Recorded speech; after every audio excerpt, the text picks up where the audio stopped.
of motorsports, they are considered outlaws, rebels whose cause is speed in a sea of mud. These bottle-toting bandits with high-dollar race cars and driving styles fitting the names emblazoned on the fiberglass have gathered in western Georgia to see who's the baddest of the bunch. Coming up next, it's the top mud racers in the world in a mudslinging shootout.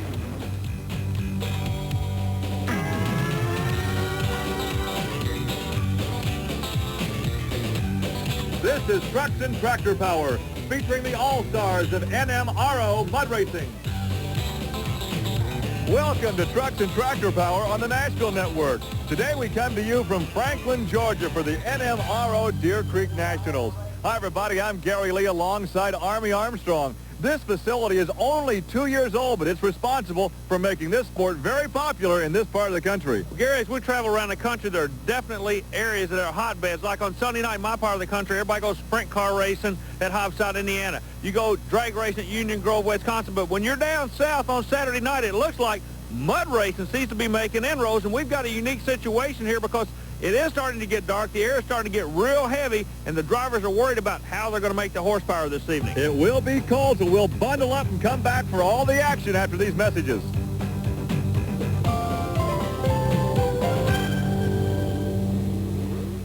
Has settled over western Georgia. We're at Deer Creek Motorsports Park here in Franklin for the paddle tire competition, the Nmro Deer Creek All-Star Nationals. And Tom Mintz will be the first one up in a vehicle that he co-owns with his dad and also Ron Olson. It's a 32 Ford Roadster with a big Keith Black power plant. You know, Gary, the scenario here is kind of strange. All the drivers hate to see this guy going first in the class because the track is relatively smooth. Great run. Whoa, what a I guess shot. it's a great one. A new track record, 2.65. Almost a new world record. Missed a world record by only 1/100th of a second. Gary Lee, that could be the kiss of death for the rest of this field. Well, he got a great hole shot, takes it out the end, 2.65. Let's watch again as Tom Mintz comes right at you out of Paxton, Illinois. And he has something for them all to shoot for. They're going to knock off the very best here this evening if they hope to win in Franklin, Georgia.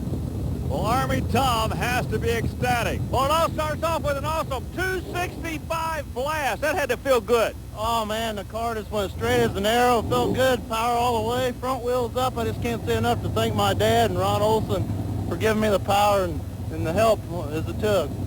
Get back here and have a good seat because everybody's coming after you now. Yeah. Track record at 2.65, but coming up, another member of the 2-second club. The crowd is on hand. They are ready to watch the instant tee of Chad Miller out of Vandalia, Ohio. He has a 509 cubic inch Rodeck power plant in that cute little Roadster. 27 Ford Roadster on a relatively smooth track. Let's see what Chad can do. Backpedaled on it, Gary. I wonder why he did that. 3.08. I'm sure he'd like to have that run back again. Yeah, about the 75-foot mark, he burped the throttle. Watch the rear, watch it settle down. He burps it again. But boy, that cost him. And he still goes to 3.08. Well, in most cases, it's a good run, but not quite fast enough when you're going after a track record. And now here is Enos Thomas, part of a father-son combination in mud racing out of Grovetown, Georgia. And this is Mad Max. Enos has been along this sport for a long, long time, around the sport for a long time. He runs under the sponsorship of the Sonny's Engine Combination out of Virginia. Now, what Keith Black is to horsepower on the West Coast, Sonny's is on the East Coast. Let's see how much horsepower he has. 2.93, another member of the 2-second club, but still not quick enough to eclipse the 2.65 that belongs right now to Tom Mintz. Okay, now that's a naturally aspirated engine, meaning it does not run a supercharger, but he does run a nitrous oxide, Gary. And here is a unique creation. This is Michael Atkins in the Stinger Dragster out of Orlando, Florida. Last year, this vehicle held the world record for two-wheel drive. He jumps up to four-wheel drive. Wow, good run at 286. They're loving the night air down here, aren't they, Gary? High humidity, moisture in the air, making for more horsepower. But once again, the philosophy for Mike is a bit different. He wants the downforce on the rear end, lifts the front end up. For all intent and purposes, it's a two-wheel drive vehicle. Exactly, Gary, and it works. Coming right at you. Now watch as he picks up speed The front end lifts up and skates across the mud. We might be seeing a whole lot more of that in the future because it really seems to be working for him. So now we go back to a good old-fashioned 4x4. They call it the Great Grandmother, Gary. Stephen Price, he is the driver out of Meridian, Mississippi. And once again, he gets the front end up in the air a bit and gets across the dirt at 2.97, 297. Another member of that 2-second club. Anytime you can break 3 seconds over 200 feet, you're doing something Yeah, right. that's equivalent in the sport of drag racing of a 4-second run. You know, it's awesome. Well, let's talk to Stephen Price. Stephen, a 297 puts you fourth quick, and in this field, that's not bad at all. I'm pleased with the time. Got a good bite on the starting line. Car drives great. I'd like to thank TCI and the 4-wheel drive center. We got a great car. Have a great time. Good luck to you. Thank you. Appreciate it. In programs past, we have seen the Mrs. Paula Harbuck. But coming up is the Mr. This is her husband, Jim Harbuck, in Flirting with Disaster. It's an interesting family story. They're based out of Oklahoma. He does drive the truck in the scoop class, in the open class with the scoop tires. She drives it in the modified DOT class. But right now, boy, a lot of pressure on him. A 265 is the time he's trying to bump. I'm impressed. Well, he got up on top of the mud, moved off to his left just a bit at 291. A good run, but still, when the first guy out clocks a track record 265, it's tough to beat. You know, this could very easily be the quickest field ever gathered in one place in this sport. As the crowd looks on, let's talk to Jim Harbuck. One of the interesting stories in motorsports is we actually have a husband and wife combination here now. Driving tonight, 291, you know, great run. Well, my wife's going to tell me I shouldn't have let off. I let off just a little bit early. This is the first time I've drove this truck in a year, and it's if you've ever been in one of these, you taste them getting used to, but it done pretty good. I don't know. That's an interesting point. It looked to me like you shut off about 15 or 20 feet early. How much quicker could you gone if you drove it on through the back door? Oh, probably another tenth. It'd probably been a 2.8 something, you know. Why do you drive this class and she drives another class? Basically, just she's nice to me and she lets me drive her truck. But we're building another truck, and she's gonna drive both the cars in cut class, and I'm gonna drive both of them in the scooper class. Husband writes in motorsports. So the wife is going to tell him how to drive. Does that sound like a backseat driver, Armin? Hey, it sounds like he's going to listen.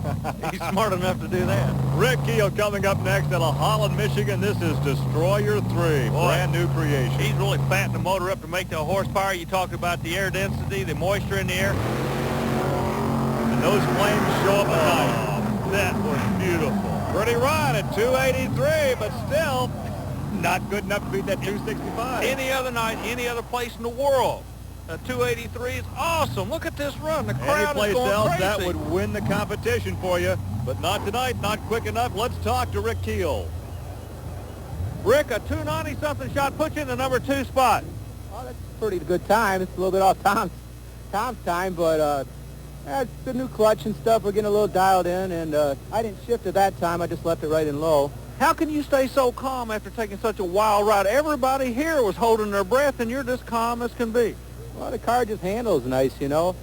I had a hard time. I couldn't really see where the finish was, and I could tell the front tires were up a little bit higher than what I wanted them, and I wanted to make sure I was going to clip them with the front, and I backed out of it a little bit. I probably should have put the brake on. I always keep thinking I'd like to put the brake on, bring it down just a little bit, and well, I had to get a little excited in there too. Everybody does. That's half the fun. Rick makes a good point. When you carry those front tires, you want to trip the light, but trip the light with the front tires, not the rear tires. Tom Mintz, track record, continues to lead at 265 over Rick Keel and Mike Atkins. More coming your way on Trucks and Tractor Power from Franklin, Georgia.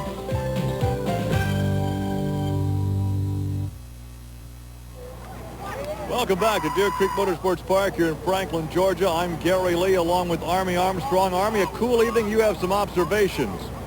Hey, Gary, I made an observation down here at trackside. It's really cooled down. I mean, it's getting flat cold, real heavy air, a lot of moisture in the air and everything, and that spells horsepower to a supercharged engine. If you look at the top of the field, the two guys that are leading this thing are supercharged. They don't rely on the nitrous bottle to make the horsepower. The nitrous with this cool, damp air becomes very inconsistent. The drivers run around the pit area with butane tanks trying to actually heat their nitrous bottles to build up the pressure to get the nitrous to be more consistent. Right now, The old standard supercharged engine is leading the way. Let's see if they can stay on top of this thing. Well, we have a supercharged engine coming up, a janky power plant in the new breed out of Tyler, Texas. Here is George Gregory, and here is a guy that well could do it here this evening. You know, after this run, we very well could have 3 supercharged vehicles in the top 3 positions. We were talking about the cool air. He's building a little bit of heat in the engine.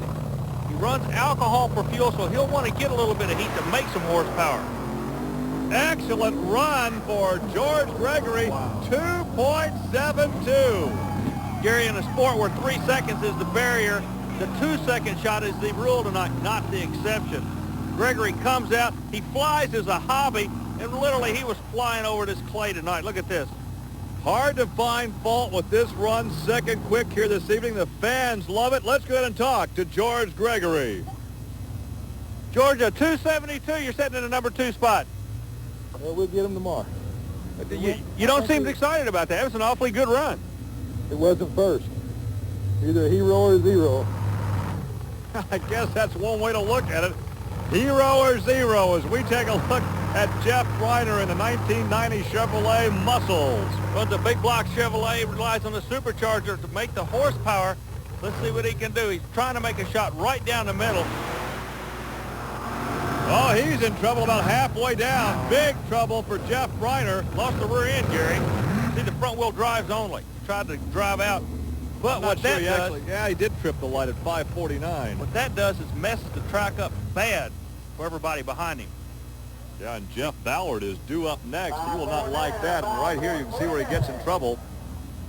Loses the rear drive and just does get far enough down the track to trip the electric eye at 549. Well, as the fans look on and perhaps aspire to drive one of these someday in the future, we take a look at Jeff Ballard out of Mount Sterling, Kentucky, the Port Brothers Express. Now, this chassis is an underslung chassis. It's brand new to the sport. Usually everybody wants to get as high off the ground as they can. Well, he had a rough track to deal with. He's still having trouble. Yeah. Not a bad time, though, with that kind of a racetrack. 3.07 as we take another look. You know, I keep thinking about mud, about the average vehicle sinking in mud. These guys don't sink in mud. They get on top of it. Well, that's a very low-slung chassis, so he has to get on top of it as the young lady holds her ears and looks on to Mike Fair. Mike Fair in the time traveler out of Mishawaka, Indiana. This one will be quick. Keep an eye on this kid. He's like an old-time gunslinger. Oh, look at the horsepower there. Is he out of bounds? I think he tripped, disqualified. Oh, man. He tripped the light, all right. He went through the light. So he is disqualified for going out of bounds. The time traveler, Mike Fair. They keep catching those ruts now, and bam, right there at the end. You're exactly right, Gary Lee. Well, as the officials go back to work, let's go ahead and talk to Mike Fair. Gary, I believe you got to have a little bit of kamikaze blood in you to drive one of these things. You were pushing a cushion on the right side. You clipped the lights, disqualified, but what does a run like that feel like? Well, it feels better when you go straight, of course, Army, but I knew it was going pretty good. It was drifting over to the right.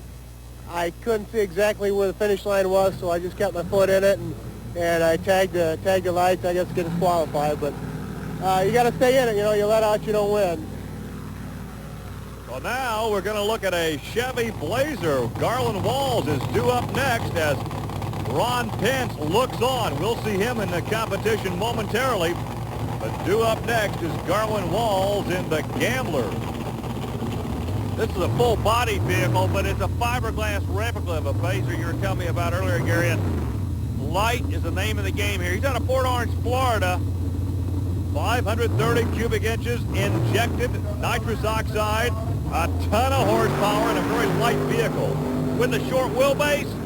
Whoa, hang on. Oh, he came very close to taking a barrel roll there at 3.01 the time, but his excitement came in the shutout area. Yeah, we might be charging ticket prices to watch these guys turn them around and head back. Watch this. Left turn, Clyde. Well, he turns it left, then turns it right. Let's go back left. Look like a sprint car out of shape on the back stretch of a dirt track. Yeah, but they're having fun. That's the name of the game here. Well, he gets it stopped as the crowd looks on, and let's see what Garland Walls has to say after that run. Hey, Gary Garland Walls walks over here and he's giving me this. Yeah, you're kind of shaking now, but when something like that happens, you don't have time to shake. You just got to react. Correct. Try to drive it out of it. You get sliding like that, you slide around. As long as it's sliding, you're okay.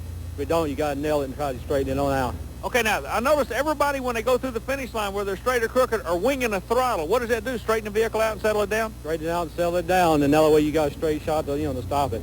You got the right last name, son. You almost tagged that wall tonight. Way to go. Thank you.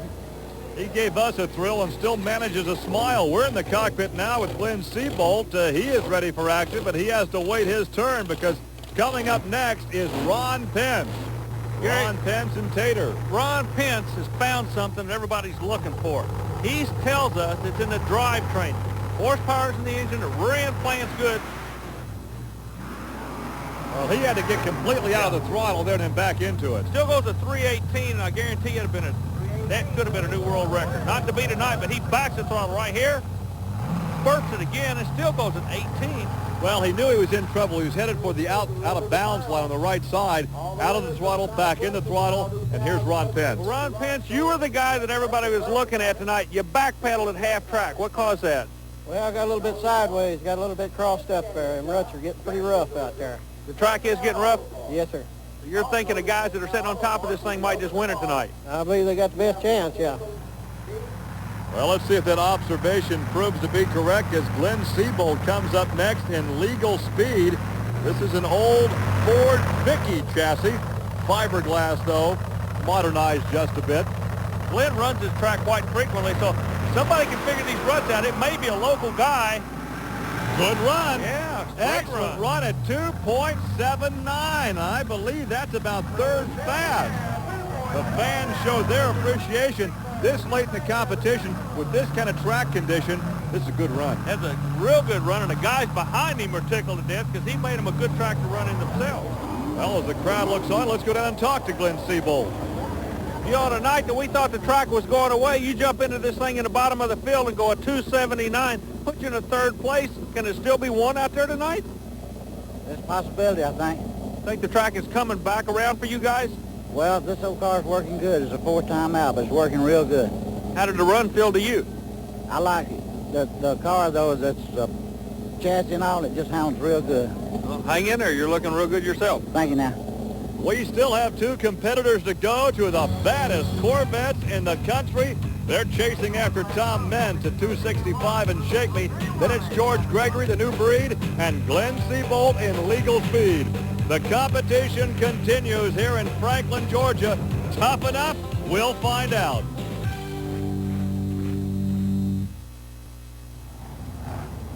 Well, with two Corvettes to go right now, the baddest of the bad is Tom Meents, and he's with Army Armstrong. Well, Tom, you're sitting on top of this thing, a 260-something run. You were first out of the box. What's happening here? Is this a classic case of the track going away?